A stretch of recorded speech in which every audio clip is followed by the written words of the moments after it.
영국이 낳은 아프리카 탐험가들 중에 가장 대표적인 사람 둘을 꼽으라고 한다면 첫 번째는 세실 로즈라고 하는 사람을 이야기할 수 있습니다. 그리고 또 한 분은 데이비드 리빙스톤이라는 사람입니다.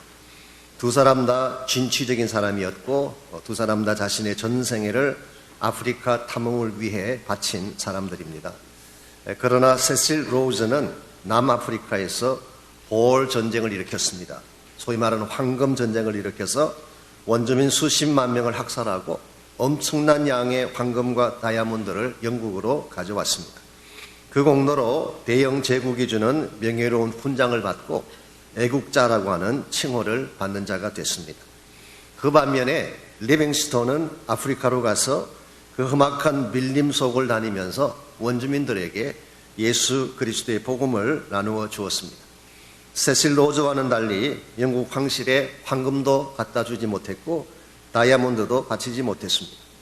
오히려 그 당시 영국의 식민지 정책을 반대했기 때문에 반역자라고 하는 오해까지 받고 아프리카 밀림의 한 작은 천막에서 기도하는 자세로 그는 세상을 떠났습니다.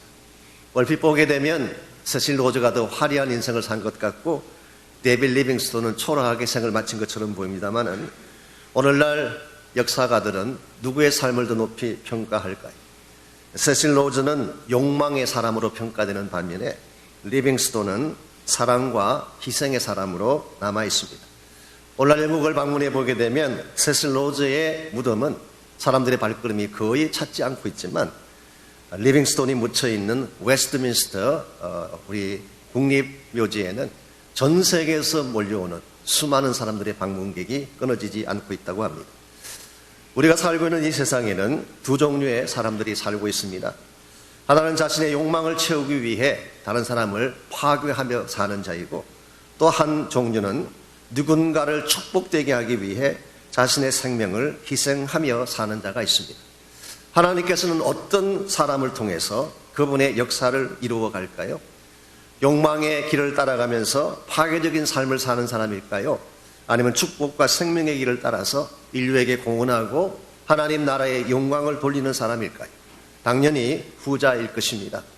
하나님의 나라를 위해서 축복의 길을 걷는 사람, 그래서 수많은 열매를 만드는 사람들을 통해서 오늘 또 하나님은 그분의 스토리, 히스토리를 기록해 가고 있는 것입니다.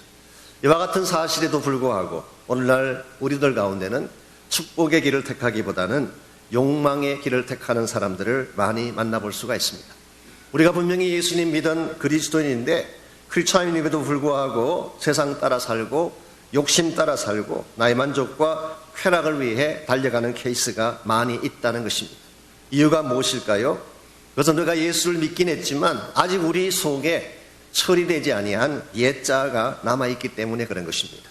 우리 마음을 지배하고 있는 옛자, 육신의 소욕이 나를 지배하고 있고 결박하고 있기 때문에 우리는 비록 크리스찬의 이름은 가졌지만 하나님이 기뻐하는 거룩한 길을 추구하지 못하고 오늘도 잘못된 방향에서 삶을 살게 되는 것입니다. 그러므로 우리가 어떻게 하든지 내 마음속에 있는 이 육신의 결박을 풀어버리고 하나님이 가라고 하신 축복의 길을 따를 수 있어야 됩니다. 그래야 한 번을 살아도 하나님 앞에 영광된 삶을 살 수가 있고 남길 자치도 거룩하고 귀중하게 되는 것입니다.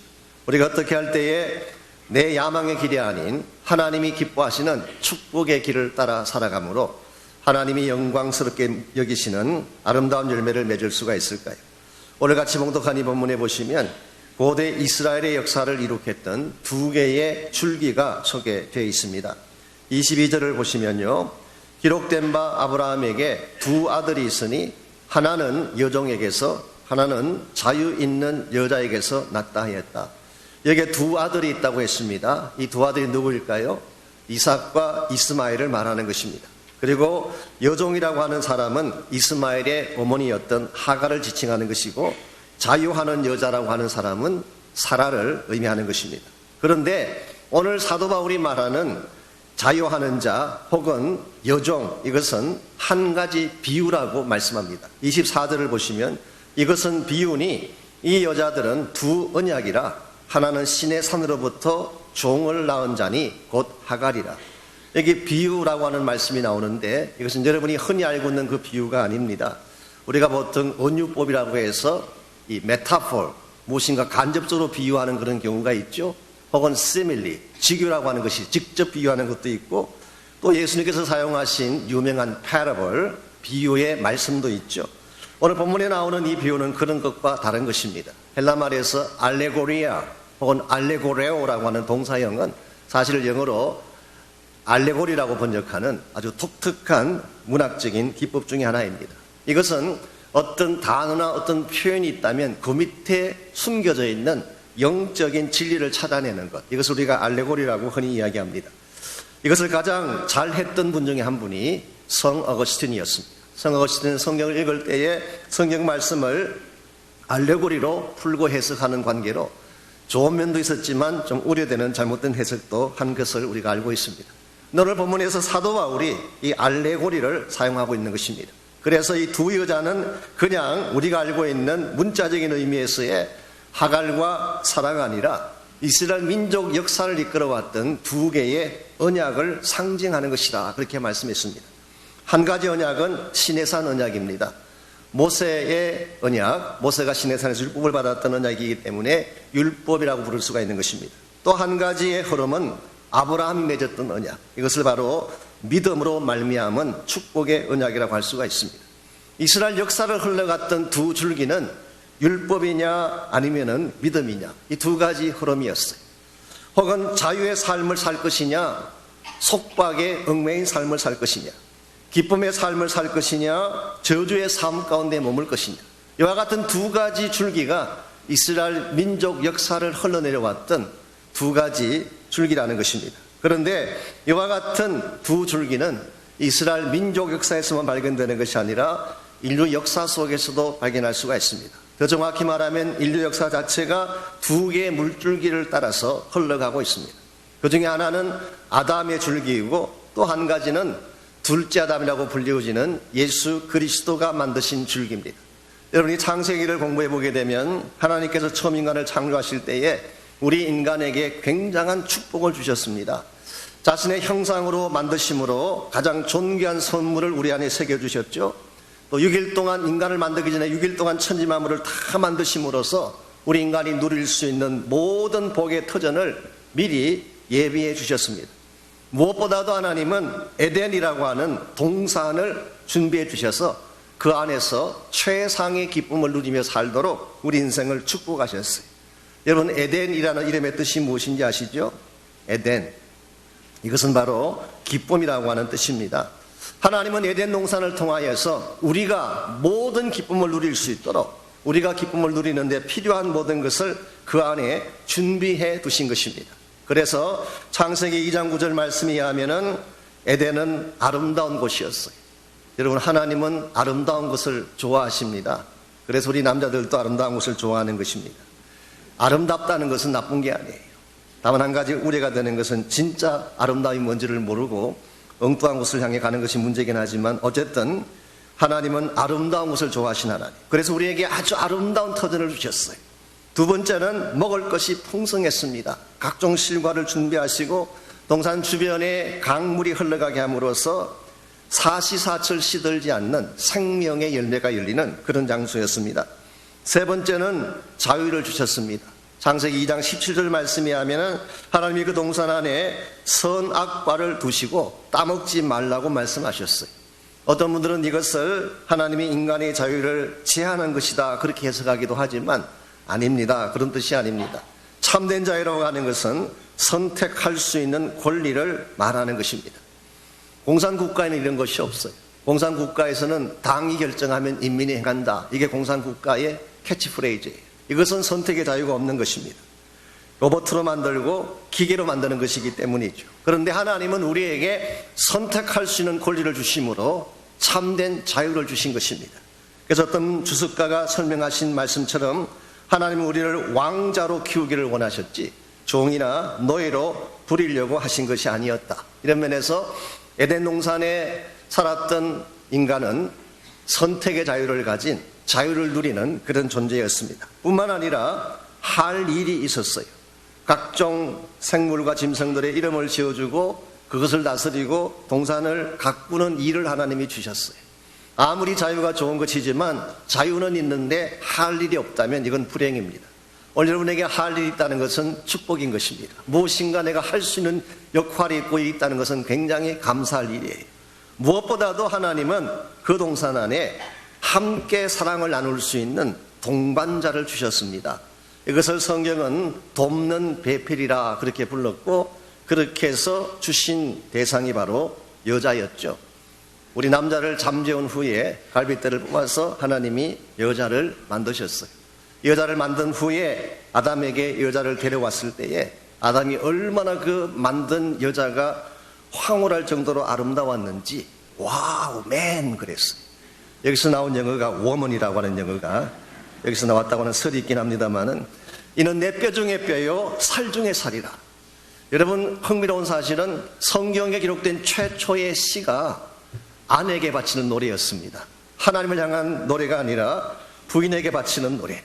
이와 같이 하나님은 그 동산 안에 아담만 만드신 것이 아니라 가장 예쁘고 아름다운 부인을 만들어 주심으로 퍼펙트하고 풍성하고 기쁨이 넘치는 삶을 살게 한 것입니다.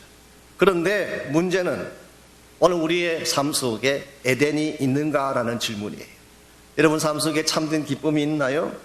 우리의 가정 속에 기쁨과 행복이 넘치고 있습니까? 물론 그런 가정들도 있겠지만 대다수의 가정들이 신음하고 있습니다. 수많은 사람들이 기뻐하기보다는 고통을 당하고 있어요. 왜 이와 같이 기쁨의 터전을 하나님이 주셨음에도 불구하고 우리 삶의 터전에는 기쁨이 사라지고 가시와 엉겅기만 남아있는 척박한 현실이 되었을까요? 이유는 한 가지입니다. 한 인간 아담의 범죄 때문이었어요. 이것이 인류 역사상 제일 첫 번째 줄기인 아담이 남긴 삶의 줄기라고 할 수가 있습니다. 이 아담의 줄기를 따라 태어난 우리는 아무리 노력하고 해서도 가시와 엉겅기를 벗어날 수 없어요. 가시 속에서 엉겅기 속에서 찌르고 찔르면서 고생을 하다가 결국은 죽음을 향해 달려갈 수밖에 없는 것. 이런 면에서 아담이 만들었던 첫 번째 줄기는 실패의 줄기라고 할 수 있습니다. 이것은 저주와 불행을 향하여 가는 삶의 줄기이죠. 그런데 하나님께서는 이와 같은 저주와 사망을 향해 달려가는 우리 인생을 위해서 또 다른 한 개의 줄기를 준비하십니다. 그것이 바로 두 번째 아담인 예수 그리스도를 통해 준비하신 삶의 줄기였습니다. 예수님은 말구유에서 태어나셨어요. 예수님은 에덴에서 태어난 것이 아니라 잘 갖춰진 풍성한 곳에서 태어난 것이 아니라 말구유에서 비천하게 태어나셨습니다. 예수님은 잘 먹지도 못하고 입지도 못하셨어요. 새도 둥지가 있고 여우도 깃들 곳이 있다고 하는데 인자는 머리 둘 것이 없다, 그렇게 복음서에 기록이 되어 있습니다. 이것 보면은 예수님은 이 땅에 사시면서 집 한 칸 하나 마련하지 못하고 머리 누울 곳 하나 없이 초라하게 사셨던 것 같습니다. 이와 같이 예수님은 비천하게 말구유에 태어나시고 모든 권리와 특권을 다 박탈당한 채 고생 가운데 사시다가 결국은 십자가에 묶여서 처참하게 처형을 당하신 것입니다. 왜 예수님께서 수많은 특권과 영광을 누릴 수 있는 이 예수님께서 그 모든 특권과 영광을 다 포기하고 마지막에 생명까지 주는 십자가형을 감수했을까요? 이유는 잃어버린 에덴을 다시 우리 가슴 속에 회복시켜주기 위함이에요. 이것이 예수님께서 이 땅에 오셔서 만드신 또 하나의 삶의 줄기, 우리는 이것을 축복의 줄기라고 부를 수가 있습니다. 우리 앞에는 항상 이 두 가지 줄기가 기다리고 있어요. 아담의 줄기를 택할 것이냐, 아니면 예수 그리스도의 줄기를 택할 것인가. 여러분이 어느 쪽을 선택하느냐에 따라서 여러분 삶의 방향도 달라지고 삶을 다 산 후에 남기는 열매도 달라지게 되는 것입니다.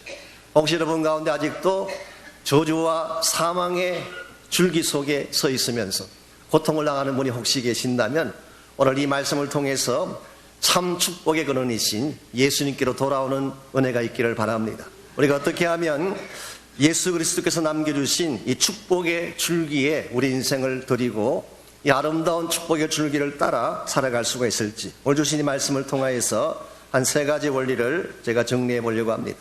우리의 삶이 축복의 줄기를 따라 살아가려면 첫 번째로 바른 태생이 필요합니다. 다른 말로 표현하면 믿음의 태생을 해야 된다, 그런 뜻입니다. 23절 말씀 보시면 오늘 사도 바울은 두 가지 종류의 태생을 소개하고 있습니다. 23절, 여종에게서는 육체를 따라 났고 자유 있는 여자에게는 약속으로 말미암았느니라. 육체를 따라 났다, 이것이 바로 born of the flesh, 육신을 따라 태어난 것을 말합니다. 그런데 또 한 가지는 약속으로 말미암아 태어난 것, 이것이 born of the promise, 언약을 통하여, 약속을 통하여 태어난 것을 말하는 것입니다. 육체를 따라 태어난 자가 역사적으로는 이스마엘을 의미한다고 할 수가 있습니다.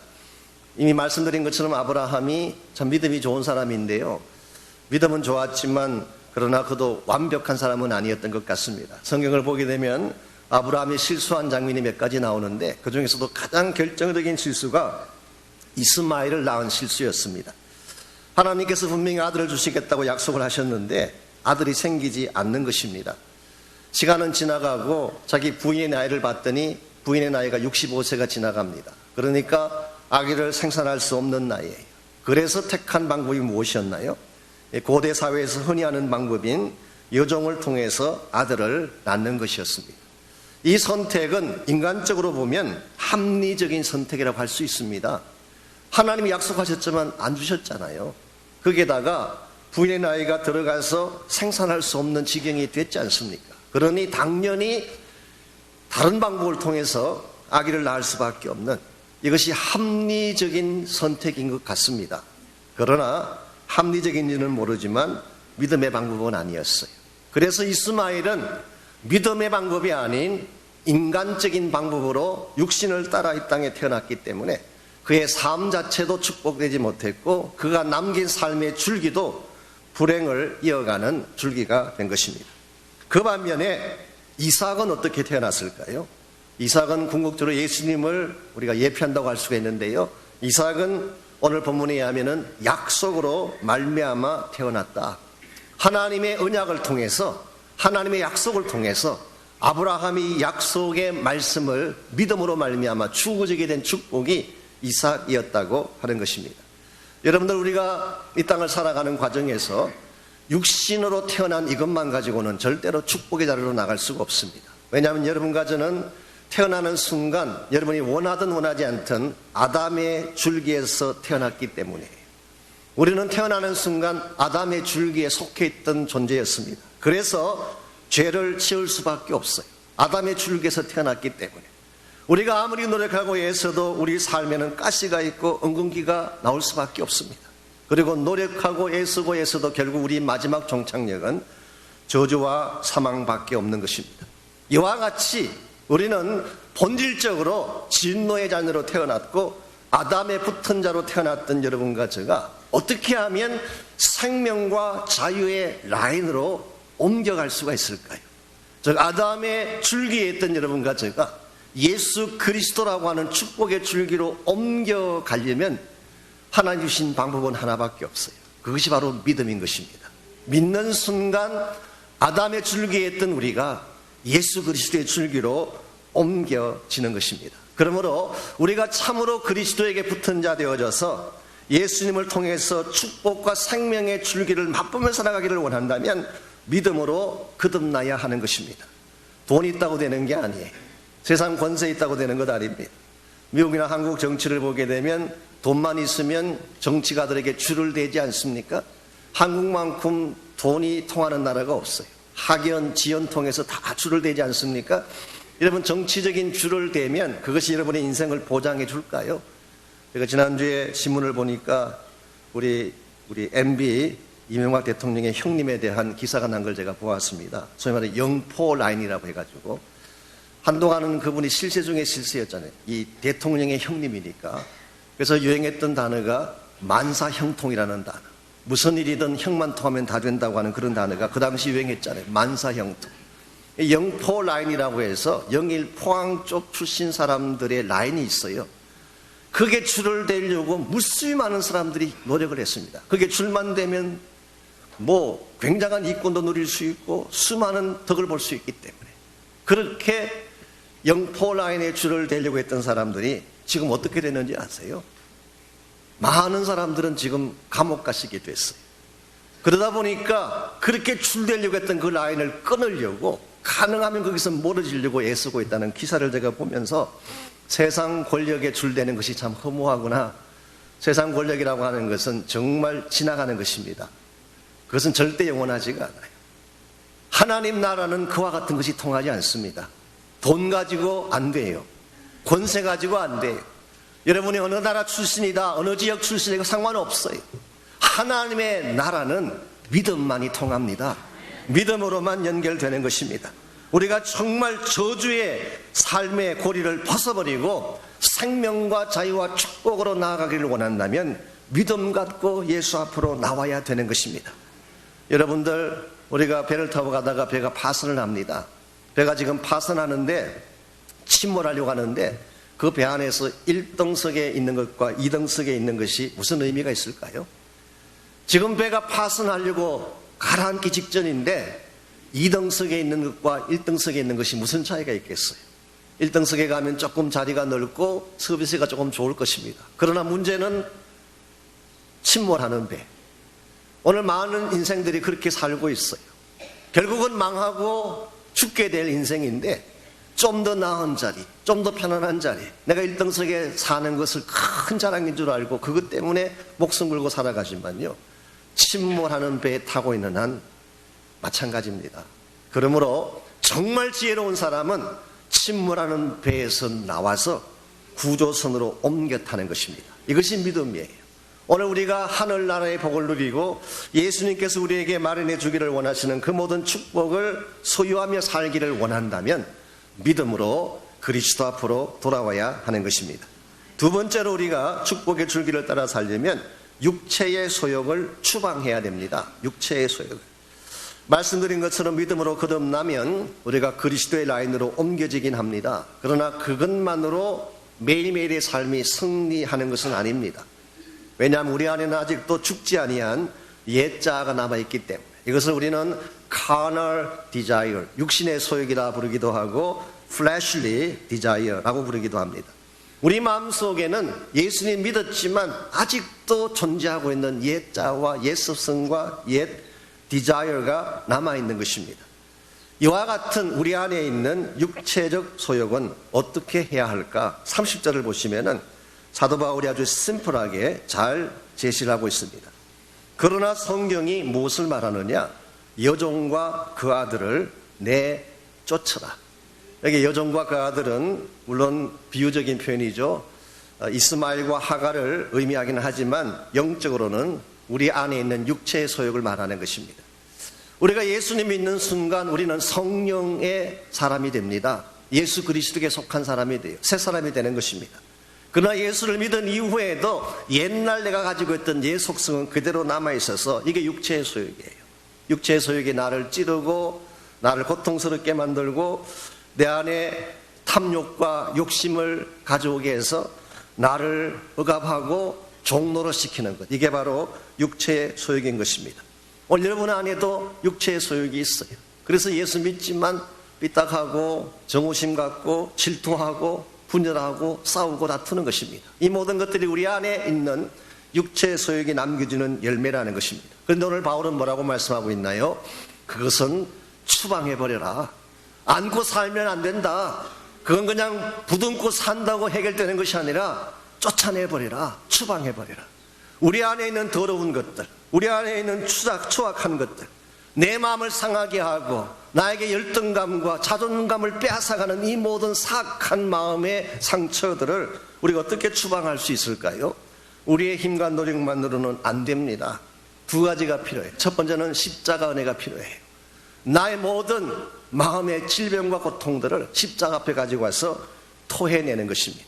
이것이 바로 우리가 내 마음속에 있는 더럽고 사악한 육체의 소욕을 처리하는 첫 번째 단계예요. 그러고 나서 두 번째로 해야 될 것이 성령으로 체험받는 것입니다. 우리가 십자가의 은혜로 내 안에 있는 것을 처리했다고 하더라도 그 안에 성령의 채우심을 받지 않게 되면 우리는 또다시 옛 생활로 돌아가게 되고 옛자에 얽매이게 되는 것입니다. 그래서 성경은 여러 곳에서 성령이 우리를 참된 자유를 주신다고 말하고 있어요. 성령의 능력과 권세를 받지 아니하면 우리는 진정한 자유를 누릴 수가 없고 내 마음을 묶고 있는 이 육신의 결박을 풀어낼 수가 없는 것입니다. 그러나 우리가 성령의 능력을 받고 성령의 충만함을 받게 되면 그때 우리는 우리 안에 참된 사랑과 희락과 기쁨을 누리게 되는 것입니다. 뿐만 아니라 성령의 권세와 능력이 나의 마음을 사로잡는 순간 하나님께서 부어주시는 초자연적인 능력이 우리에게 행해지게 되고 경험되어지게 되는 것입니다. 이런 면에서 우리 인생을 여러분 자신의 의지나 노력만으로 살려고 하는 것은 어리석은 선택입니다. 성령의 능력 받아야 돼요.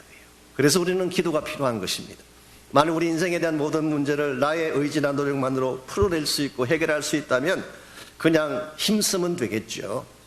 여러분 힘쓰고 애쓴다고 가시가 사라지고 엉겅기가 없어지던가요? 안 됩니다. 성령의 은혜가 필요하기 때문에 우리는 기도해야 되는 것입니다. 우리가 지난 주간부터 이제 기도회가 시작이 되고 우리 한 주간 했습니다마는 사실 많은 간증들이 일어나고 있습니다. 이 말씀을 제가 해야 될지 안 해야 될지 모르겠는데 너무 중요한 비밀이라서 우리 단일 교우의 한 가정이 있었는데요. 이 가정이 아기를 갖지 못했대요. 오랫동안 결혼한 지 오래됐는데 아기가 없어서 참 힘들어하고 어려워했는데 지난 8월 달에 중보기도 축제 참석하고 중보기도 축제 끝나는 날 퇴문이 열렸대. 야, 이런 걸 맨입에 말씀드려도 되는지 모르겠네. 하나님, 이게 하나님이 하시는 일이에요. 막혀있는 길을 내 힘으로 열 수가 없습니다. 내가 노력한다고 축복의 물줄기가 터지겠습니까? 그러나 기도할 때 하나님이 개입하시면 축복의 물줄기가 터지는 것입니다. 감당치 못할 은혜가 넘쳐나게 되고 닫히고 막힌 것들이 열려져서 하나님의 기적을 맛보게 되는 것입니다. 여러분들 단순히 저주에 물러가라, 불행에 물러가라 외친다고 되는 것이 아니라 하나님 앞에 나오셔서 보좌를 붙잡고 기도하시기 바랍니다. 성령이 임하면 저주가 풀립니다. 성령의 권세가 여러분을 사로잡으면 불행과 아픔과 상처가 떠나가게 돼 있어요. 이게 크리스천 삶이에요. 이와 같은 성령의 권세 가운데에 내 안에 있는 육신의 소욕을 다 추방해버리고 하나님의 온전하신 마음으로 변화되어져야지 우리가 축복의 줄기를 누리며 살 수가 있는 것입니다. 이와 같이 우리가 축복의 줄기를 따라 살아가려면 1차적으로는 예수님을 믿어야 됩니다. 믿음으로 거듭나지 않고는 안 됩니다. 두 번째는 내 안에 있는 육체의 소욕을 다 추방해버리고 성령으로 가득 채움받아야 됩니다. 마지막 세 번째로 필요한 것이 비전의 산에 올라가야 하는 것입니다. 비전의 산에. 25절과 26절을 보십시오. 이스라엘 민족이 바라보았던 두 개의 산이 거기에 나열되어 있습니다. 25절, 이 하갈은 아라비아에 있는 신의 산으로서, 여기 신의 산이라고 하는 산이 나오죠. 이 신의 산은 모세가 율법을 받기 위해 올라갔던 산이기 때문에 일반적으로 신의 산이라고 하면 율법을 상징하는 것입니다. 율법의 산, 이것은 자기 성취의 산입니다. 내가 노력하고 내가 성취해서 도달하고자 하는 산이 바로 신의 산이에요. 오늘 많은 사람들이 이 신의 산 어프로치를 하고 있습니다. 내가 노력하고 애쓰고 성공하고 내가 올라가서 정상까지 가겠다고 하는 이것이 신의 산 어프로치라고 할 수가 있겠죠. 그런데 여러분들, 세상의 성공의 산이라고 하는 것은 아무리 올라가도 끝이 없습니다. 여러분 해보셔서 아실 거예요. 돈 버는 사람들이 돈 좀 벌면 만족하나요? 안 해요. 또 해야 돼요. 또 해야 돼요. 이게 세상의 신의 산의 특징 중에 하나입니다. 아무리 올라가도 끝이 없는 산. 그리고 설사 여러분이 정상까지 올라간다고 하더라도 기다리고 있는 것은 허무함밖에 없는, 이게 신의 산의 특징이에요. 그러므로 신의 산은 우리 모두가 사모하고 올라가야 될 산이 아닙니다. 그래서 하나님이 준비해 놓으신 또 한 가지 산이 예루살렘입니다. 예루살렘도 산성이었습니다. 그런데 그 예루살렘은 우리 육체적으로 보고 있는 그 예루살렘이 아니라 26절 보십시오. 오직 위에 있는 예루살렘은 자유자니 곧 우리 어머니라 그랬어요. 우리가 정말 사모하고 바라봐야 될 산은 이 지상에 있는 어떤 산이 아니라 하늘나라에 있는 예루살렘, 이것이 위에 있는 예루살렘, 이것이 바로 시온산인 것입니다. 여러분, 이것을 바라보고 이것을 향하여 나아갈 때에 여러분의 인생의 방향이 똑바로 되어지고 하나님이 기뻐하는 열매도 맺게 되는 것입니다. 특히 오늘 본문에서 바울은 이 하늘에 있는 예루살렘을 우리 어머니라고 표현했어요. 저는 이 표현이 참 깊은 의미가 담겨있는 표현이라고 생각을 합니다. 어머니라고 하는 것은 우리 모두가 안길 품이에요.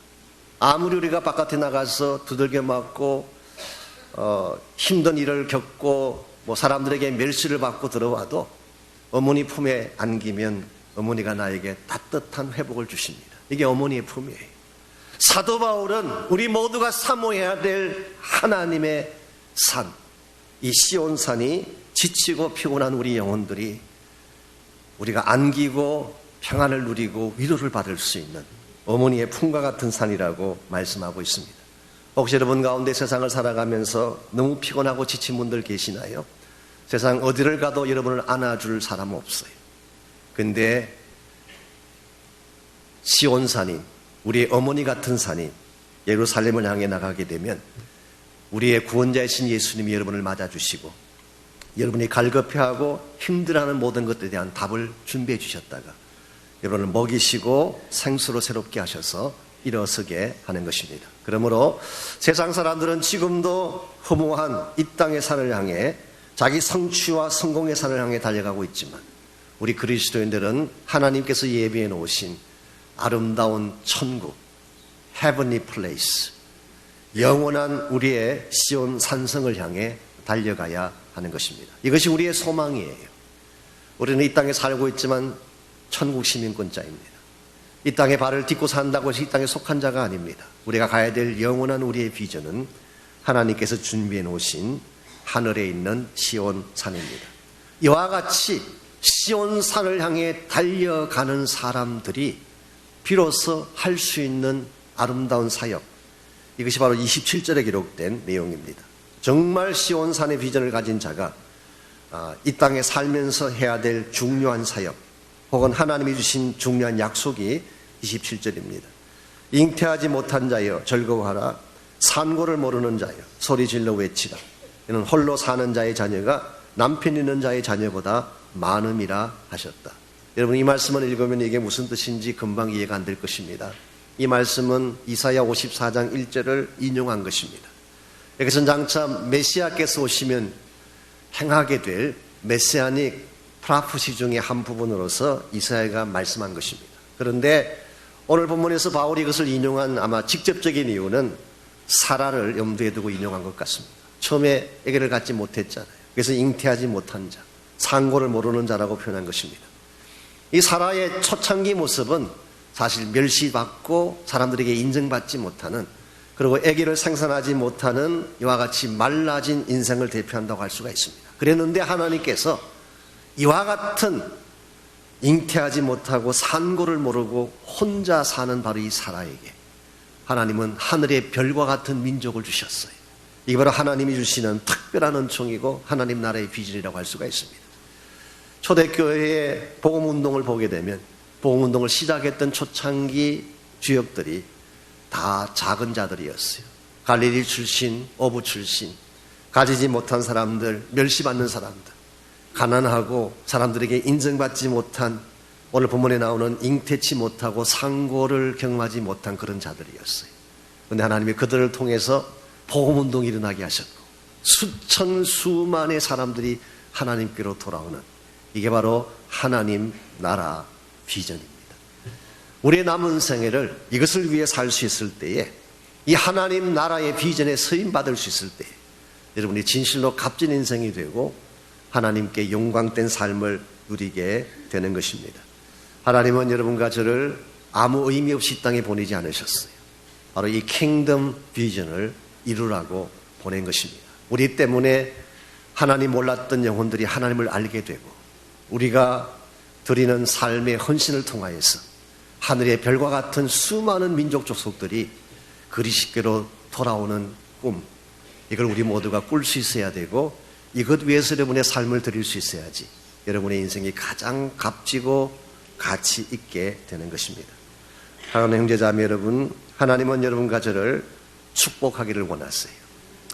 하나님 여러분이 행복자가 되어 살기를 원합니다. 절대로 여러분이 고통 가운데 가시를 부여안고 불행하게 사는 것을 원치 않으세요. 왜 그런지 아세요? 여러분을 사랑하기 때문입니다. 하나님은 처음부터 여러분에게 에덴을 주기를 원하셨어요. 기쁨과 축복을 주기를 원하셨어요. 그런데 우리가 하나님을 거부하고 불신앙으로 돌아서는 바람에 우리는 저주의 길에 서게 되었고 불행한 삶 가운데 처하게 된 것입니다. 그러나 지금 우리가 혹시 아직 하나님을 모르는 가운데서 저주와 가시와 불행 가운데 있는 자가 혹시 있더라도 오늘 이 아침 믿음을 갖고 그리스도에게로 돌아오기만 하면 하나님은 새로운 축복의 길을 열어주십니다. 이것이 바로 복음이에요.